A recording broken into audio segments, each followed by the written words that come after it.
Building your faith in your creative power to manifest and have anything you want is a lot easier and faster than you may have been told.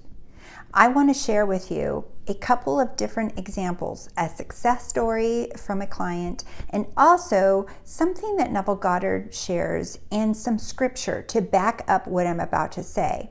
I know that some of you say, oh, I need to change so many beliefs and it takes time, and that if you're new, that you have to, that it's going to take time and you have to kind of work your way into believing something to be true.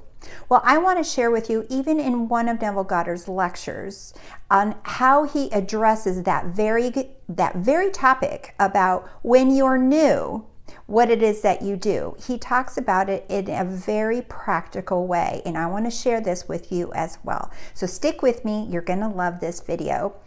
But before we get started, my name is Rose, and welcome to The Rosey Life, where we help you free your mind and follow your heart so you can live a life that you love to live.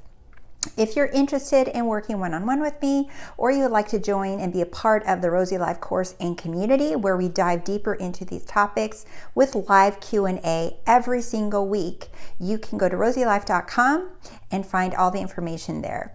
So I might be a little, I might not have some content for a couple of days because tomorrow I am running the Rosey Life retreat in Chicago, and I'm really excited. So I will be back though, and I will be making more videos this week, I promise. So stick with me. All right. So I love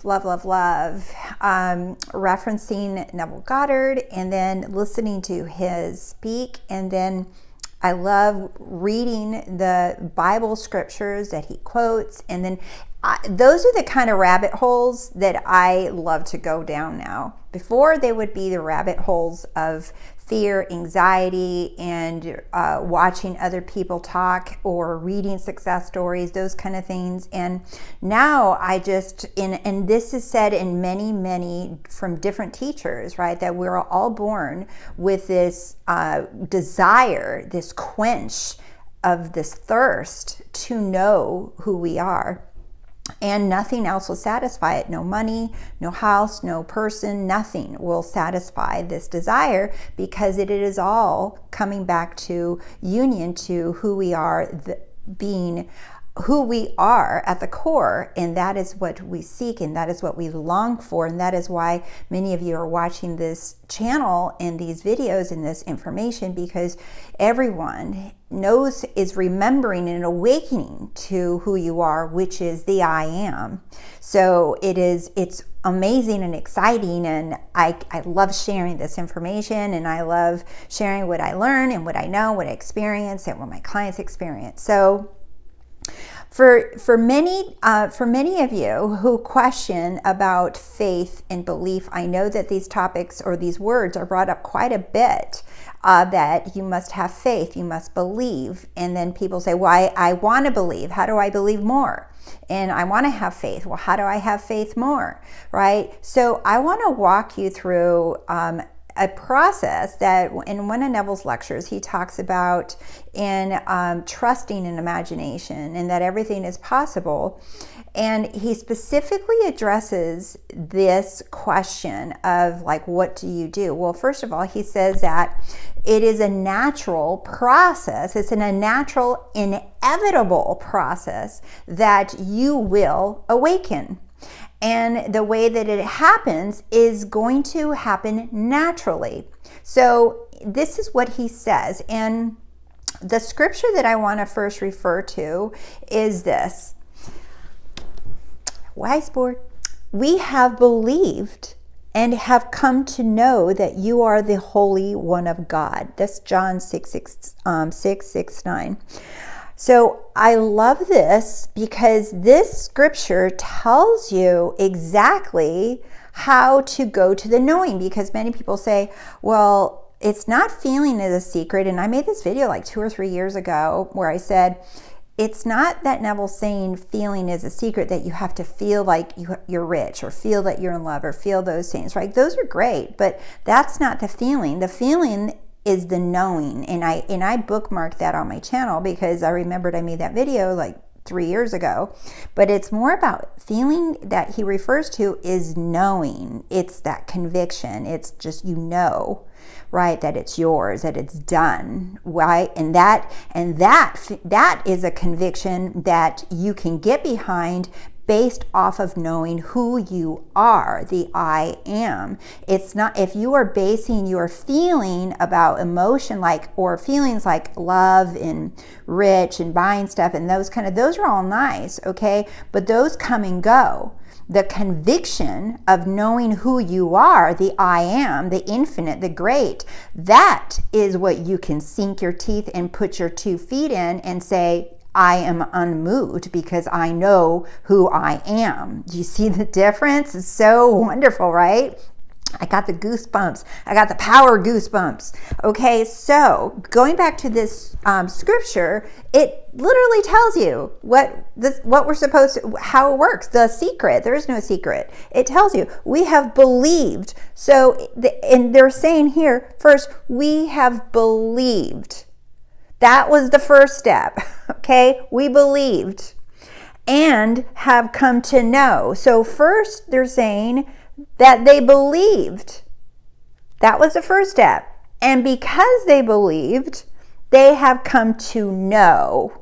Knowing is the secret. Remember, knowing is not the feeling, it's secret. It's knowing, that conviction. So first they believed, and because they believed, they now know that, what do they know? That you are the Holy One of God. Meaning that their imagination, that their God is imagination, that is how they know. Why? Because now they know. They have the proof now because they believe, now they know, now they understand, they get it. They have the evidence, or they have the conviction. They know that you are the Holy One of God. And I love looking at the reference numbers of the Bible, and 1 in the Bible indicates one is indivisible. Okay, it is the all. 1 is indivisible. However, the number 1 is only divided by itself. You can only divide 1 by 1. Okay, but yet it is in all other numbers. So you can only divide 1 by 1, isn't this cool? And yet it is in all the other numbers. So it's the 1 stands alone, and it is in the all. So the all is 1 and the 1 is in all. So cool. So now let's go back to this scripture, and then I also want to tie in this part from Neville Goddard where he says, it is the natural, inevitable process for all man, okay, that this is what we all are going to do. And this is how we come into the YouTube channels and the information about manifesting and about who we are as creators, okay? So the first step, right, you come into the information, and he says that the first step is belief. We have believed, okay? The first step is believe. Okay, and then you're just like, okay, well, I want to believe, but I don't know how to believe, or I want to believe. What are the steps to believe, or show me how to believe, and this is coming from, right, your lifelong process of you having the evidence, and then you believe it. You're just like, okay, I'll believe it when I'm living in the house. I'll believe it when I see my bank account balling with numbers. I'll believe it when I'm walking down the aisle to my man, or whatever it is that you want, right? That's what we're all taught to do, is we're taught to having it, and then we believe it. Do you see? And that's not what any scripture says. That's not what any teacher says, right? It is, you believe it. You choose to believe it. And if you can't believe it right away because of all of your backwards thinking that we've all been taught to have it and then we believe it, Neville says you accept it could be true. So he says right there, it could be true. He says you can first say, I accept that this could be true. I accept that this could be true, that I am the all, that I am the Holy One. I'm going to say it could be true. It's possible, Neville says. He says it's either possible or it could be true. That's all. He says, accept that. You can accept that it could be true. You can accept that it's possible that it is true. Either one. You said, that's belief. Now you're believing. So now you've moved away from thinking, I have to have it in order to see it. Okay. And now Neville says, but you can accept this. You can accept that it could be true. It's possible. It could be true. He said, but you can't stop there. I love that. He says, but that's not enough. He says, you got to move. You have to apply it. You have to do something with what you just accepted. So now your first step is you accept that it could be true, that it's possible that it's true. He says, but now you got to apply it. In other words, do something with what you just accepted and go to the end. In other words, what would you like? Imagine something that you desire. This is why you go to the wish fulfilled. You imagine yourself that you have it, but you're doing it from a place of this belief. Do you see? And then you go to applying the law, applying what you are saying that you believe in. What could be. You're like, okay, I'm going to do this. And if you struggle with this at the beginning, you're just like, you go to, I'm a billionaire, right? If you can feel that with like not feeling resistant, like if you can get behind with it could be true and you really feel it, then do it. But if you're just like, you know what, if I'm going to apply this and test this out, I'm going to go ahead and do something, like, I don't know, $100, right? If you're like, okay, that could be true. Do you see? Because it's according to what your belief is what is revealed to you. So if you can believe the $1 billion, then by all means. But if you're just like, it could be true for $100 and you're just like, okay, it could be true, then I say go for that. Do you see? Because this is how you're building your faith. So, and then he says, once you do that, he says, you will, because you have chosen to believe that it's a possibility, that it could be true, right? You will experience your desire. It will not fail you. It will not fail you if you have the belief. Do you see? So, but this is what I love even more, you guys. It's so exciting. Okay, so everybody's over here running around trying to figure out how to have faith and totally have faith and totally have faith and totally have faith, right? And I want to get into the topic of faith in another video, but it's actually its own little, topic. It wraps up into everything, but I don't want to focus on this. I want you guys to see that your experience is greater than faith. That's what he says in this lecture. Your experience is greater than faith. It is knowing. Whoa. So everyone's trying to figure out how to have faith, right?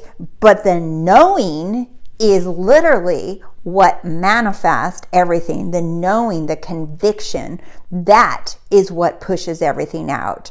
Remember what I said at the beginning of the video, of that video I made a few years ago, of knowing is a secret and not feeling. And everyone's walking around trying to have faith, trying to feel faith or feel this. It's the knowing. So the more you have experience in doing this, right, you keep seeing it, even if you just manifesting stickers and butterflies, and doesn't matter, because that is all experience. It doesn't have to be money. It doesn't have to be a freaking mansion. Everything is showing you, right? It's all showing you that when you could believe and you apply it, that your experience, right, your proof in your own experience is greater than any faith that you can have, because now you have the knowing. You are heard and you have firsthand results. Okay, now this goes back to the scripture. We have believed and have come to know that you are the Holy One of God, the only one power, one source, one cause, and that is you. And what I wanted to share with you as a little story to go along with this is one of my clients reached out to me, and I love her. She's like, she's worked with me in so many different programs and went to the TheRoseyLife retreat in San Diego even, and it's awesome. But she reached out to me and she said, I remember, I remember everything that we've talked about. And she said she had gone to a casino to go play because she loves to play and win jackpots and all of that. So she went to a casino, but she went in and she was just like, I have a pretty strong belief that I win. And she said, and she had even won flowers. Someone contacted her, said that she won flowers that day. But she went into the casino and she was winning like $40, $60, here and there. And she saw another woman playing at another slot machine, and that woman hit a jackpot. And when that woman hit the jackpot, all the bells and whistles were going off on the machine. People started crowding around her, and there's just like all this, tension. And she said that she noticed that she cringed, that she felt uncomfortable. And she imagined if she had won a jackpot that she would not want all that attention, and she did not want to be seen like that. And she said, oh my God, she noticed fear right away. So she cashed out, she walked back to her car and sat down and said to herself, am I feeling fear or am I feeling love right now? And she said definitely she was feeling fear. She didn't want to be seen. She didn't want all the commotion. So she was winning, okay? So the belief of winning was still in her and it was happening, but she had a fear of being seen and having the spotlight on her. So her winnings could not get bigger because she carried this fear of not wanting to be seen. And instead, she was keeping it small. So do you see, her belief was still playing out, but she was limiting herself with this fear. So she realized that right away, and she said, oh my God, she says, that's not love. Love is not fear. Love is love. Love has no opposite to it. Love is love. I am God, and God shines. And I can't get the song out of my head. Shine bright like a diamond, right? That's what we're supposed to do. We're supposed to shine bright, fearless. Because it's all love. It's abundance in God and love. We're not to hide and be embarrassed of who we are. And we are divine, and we're protected, and we're safe. So she said, she straightened herself out with that and walked right back into the casino. And she started playing again, and she started winning bigger jackpots. And she got some big wins, and she even noticed, and people started coming around and saying how lucky she was, and really cried. And she was like totally comfortable with it. And she walked out of the casino with her big wins and happy that she had noticed and taken her power back. So right there, do you guys see, is that she was not sure why her winnings weren't that big, okay? She wasn't really believing here that she's like, what's happening here? She went back to her car and asked herself, is this from love or is this from fear? And when she noticed that, she said, well, why would I believe that it's uncomfortable or something bad or weird is going to happen if I win the jackpots? So she changed that belief, and she says, you know what? I am love, I am God. So she went to that belief of accepted that it could be true, that I could be okay, I could be comfortable, to shine, to have the spotlight on me, that I could win bigger. She chose to go ahead and believe that this could be true for her, and then she applied it. She walked back into that casino and hit the jackpot again and played the machines again, right? She imagined herself winning again, and then her experience showed her, right? Showed her. And now she has that knowing that it's wonderful and feels good to win big and to have the spotlight on her. So I intend that this video was helpful. I want you guys to shine bright like a diamond. I don't want you to be afraid or intimidated by what you desire. To desire something is divine. It is given to you to shine bright. It is given to you to shine the light in the world. In an Instagram reel I posted like a week or two ago, I even said that, like, do not throw away your dreams, because your dreams coming true is a light in the world, showing the rest of the world that dreams do come true. So whatever it is that you desire is on purpose. It's not only on purpose for you to enjoy and experience and for that love to be expressed, but also for the world to see that they too can have their desires. So I intend this video is helpful. I love you guys so, so much. Thank you for liking the video. Thank you for subscribing to The Rosey Life. I appreciate you guys. And I love you guys so much for being here always. And I'll see you soon, because you're all freaking amazing. All right, this is a thing. I notice I've been saying it, but I'll keep saying it because you all are. You really are. We're all freaking amazing. We're all amazing. And I'm here to help you remember how freaking amazing you are. I love you. Bye.